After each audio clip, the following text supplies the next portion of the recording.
This time we should say the wedding ne boy ye day. Obi to me boka be 30,000, 40,000. Just say obi your baby now then atna we hu na deja. Now to me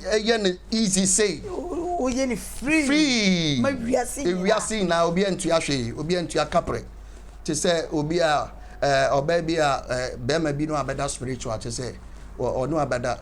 free went to a capre. Yo Ghana for me chechia mu nyina ase na mu nyina mu nim no eye J Ghana TV ene ye di dwumedie bro na dwumedie ya me de bro mu ene eye J Ghana TV Foundation ena asomasene ena double crest collection amo sakumono estate Adom Plaza hona won ena won so wasoye na sen in fact Adom double crest ye boutique bia omo woni ma bebre say eye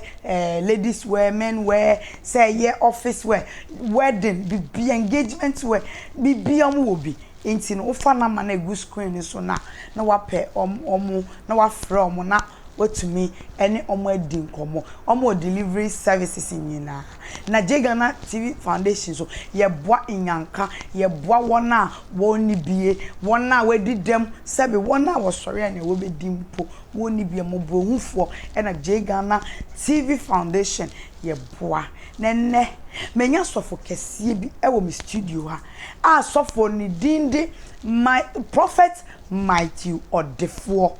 Prophet Matthew Odifour ono nenne mene ne betwetwe enkomo ye wo Ghana ha ne ye te say abayewe bi e fa na Akuapem Poloo wa wro no hu nyina naked eno one ne babarima agina ho no ne twa picture ne ba no so wo bo na deja eno wo bo no so ho adeja ene san a abayewe patre say ne ba no edi ni birthday nti ne birthday no na wo so bo no ho adeja na wo san bo no a ne ba no so ho adeja na mo twamfoni no the two social media na we and ankofo bebrebe afu me no kasa mpo no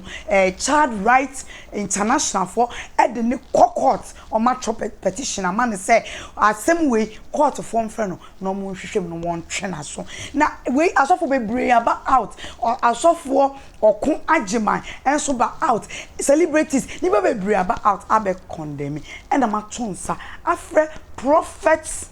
Matthew Odifour sa wonmra na menene ntwetwe nkom sa wo hwa nia Akuapem Poloo yeye eye na die mpo ene spiritual aspect bi wo wa insunsanso bi wo wa ebetime nya ewo akola ne so ana enu nti ena me friend hwe na wanko bebia ye betwetwe nkom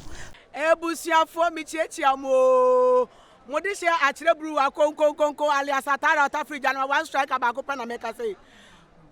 J Ghana TV kwankwansa etro wo de won kai krampa wo de ka Papa JJ Lawrence wo de wo J Ghana TV YouTube subscribe na wo be hu nsem me de me wi o wa akwhwe wani so ade bye pachomu na mon subscribe to J Ghana TV. Hi, this is your girl Diamond Apia, aka the Boss Lady. If you subscribe to J Ghana TV, the #1 entertainment channel on YouTube. Sofo. Yes, madam. Number try to say. Yankopon dom and your friends say ne hweso pantino. Bibi aboko. Oh, okay. Sofo ye share ya chepa. Me say Yankopon dom. Okay. Na sana na me kan Akuapem Poloo. Abayewe ya ye friend Akuapem Poloo ya. Waje ne din wo social media ne ade ya chese ye hu ni say on de wo bububu ni mu wo sesa ye niam bi na sa ba we ya na ne ba edi ni ba wa born no ho adecha abo ne ba be ma 7 years akola adeja no ne no etwa picture na we na me si me bisa o say ni abaiwa no ye no ebenya nsunsuanso boni bi e wo ne ba no so ana yo madam we de me da se pass e wa ma me akwanya kese sei program kese sei so na me de nchia kese so e ma obi bia o hwe J Ghana TV nyankopon enhira o na ye ka se omo nkoso enye de enhwe J Ghana TV because ye woni ama bebre ne ama pa bebre de e de ma o hallelujah na me free say madam the lady na de no say enne wo hwe enne wo social media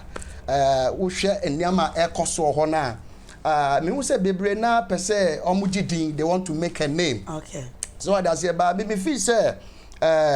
say I'm free osoro amfa ma obi a untumi enya hwe. So what I say Genesis chapter 12 verse 1 Erade ka kire Abraham say I'll make you great, I'll make your name great. So what I say entino greatness no and I say who person we famous and who person we famous. I don't think say who create bibi you ho oba di ni birthday ntino etwa say wo yi wo ho na oba nso yi ne ho na wo create some attention bi na ewiase na ne den eba also na I think said this is not the first time enipa bebre na ye bi. Okay. So I say enipa bebre na ye bi just to make a name. But also asoba no ebedum pempenso bia obeye sa de be ro ho be sa na me na wo be gidin wo be toka wo be nya wiase na me na afa ebedu ba bi na wa ware wa yedin. Okay. Because when they can expose hu egu hu anim ase asofo wo patche say ne hu no roy no wogu ne hu anim ase wogu ne hu anim ase egu man na anim ase. Okay. Say oba pa che say ananope na me hwe e wo social media na or che say or try say or be explaining the home. Okay. But or explaining because then krana we good no anim ase because oba de ye kan katasi a empenfo say kata ho sie ekosi ebra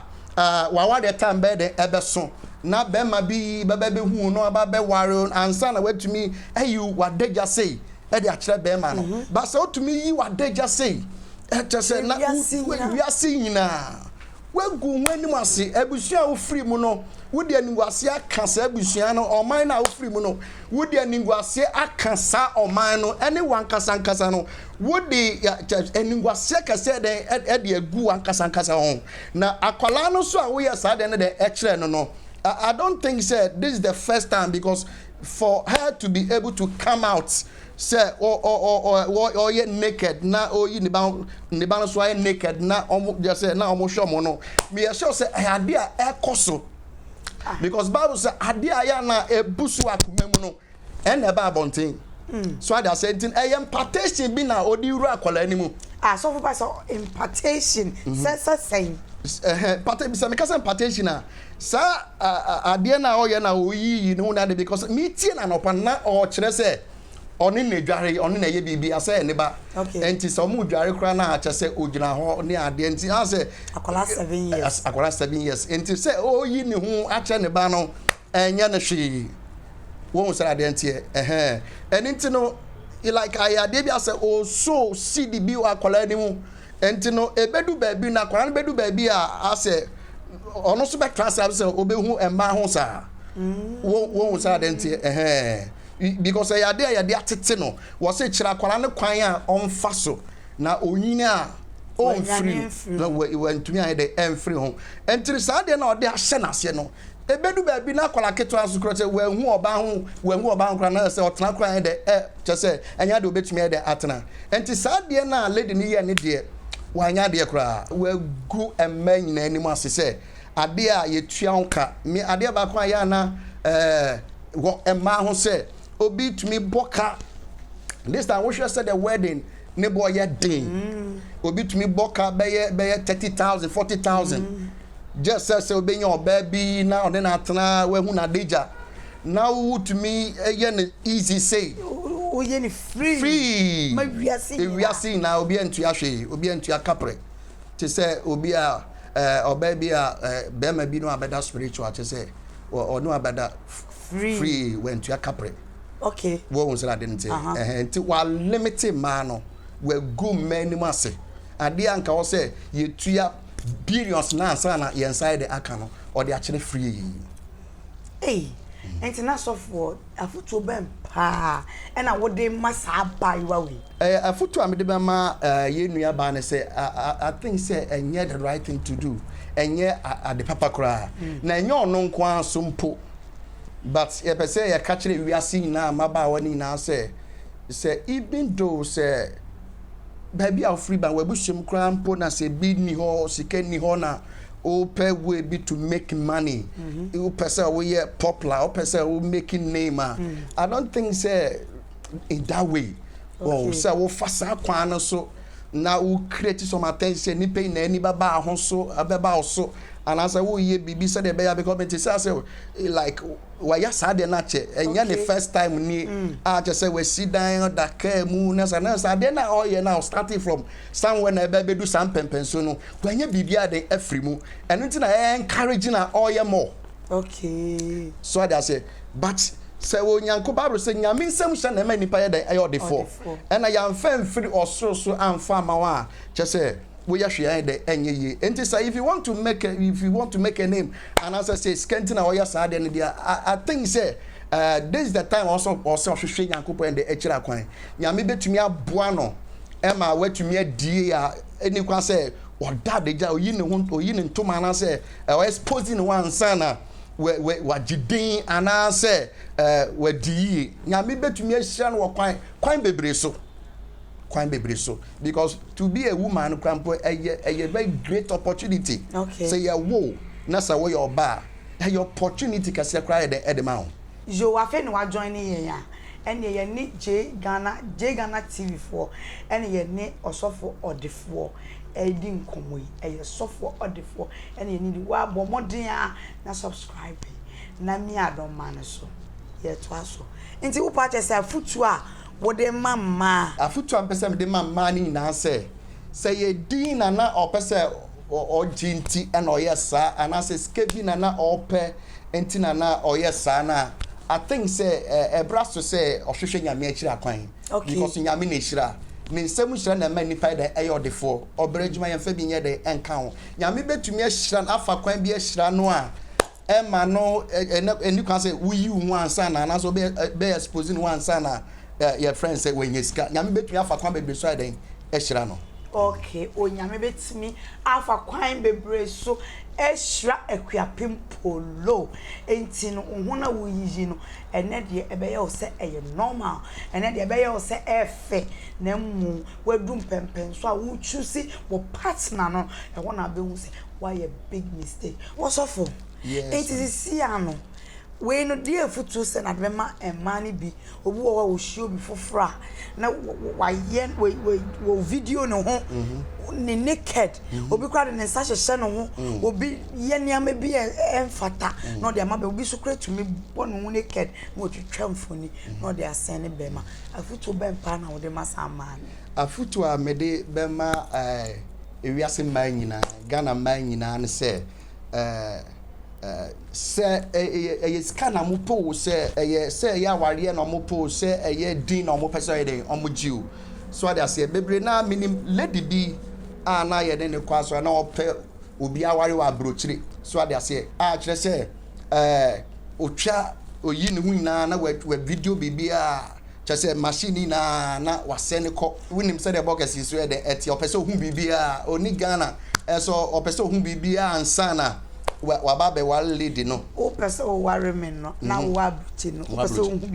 bibia sesen oh chese o man ni lady ni video if we so bebia naked e de koma be man no chese be man ni ehwehwe chese dem bebre na otwa de ko but at the end of the day be man no disappointing na one ware no but later wa hwe o free. So ada senti say aware na wo po say di na wo po say scan na wo po enye say obeyi wo akere be ma no ena be ma na aware wa na say wenye scan na say wagidin nyame na ma nipa gidin nyame na ma aware papa nyame ena ehira enti say ska bi kra na wo pa I think say this is the time I will say to me dey ahoma onyankopon dey say dey ahoma nyame na say ye nante na kwan so a na ya bo nyankopon paya ono na ne bremu no obepeja yen obehira yen obema ya war papa nti na wo pa che se e ma no mo yi yomo ne ade no omunyai bebre na che se omo patense omunyai emwa. Okay so wo hwe ya J Ghana TV ena ye wo sui J Ghana TV wo de wo hwe J Ghana TV a red eyi na eda wo no ya trust subscribe mi aso adom ba bi ka ho me no so anytime I do video etum bia ubenya hwe na J Ghana de we stand for the truth so what am I say nyama papa ene ye de so for the kra no say o last words na me kwakra ne say enye say oba ubeyi hu naked na we twa de abeto Facebook and I say any other media platform no say enkrofo enhwe osa enye wow ebenyan sunsun so I think it's about spiritual and physical because spiritual and krano omo kuta evil spirit kra betumi afaso kra dia ware wo sunsun oh sir like who you yeah oh I see yeah okay sofo Odifour na me ni twen enkommoi na me ka cho se me a me di dwumadi hu chiame me di ane na Brown sa watma se nyame ya aduma ebehia bye bye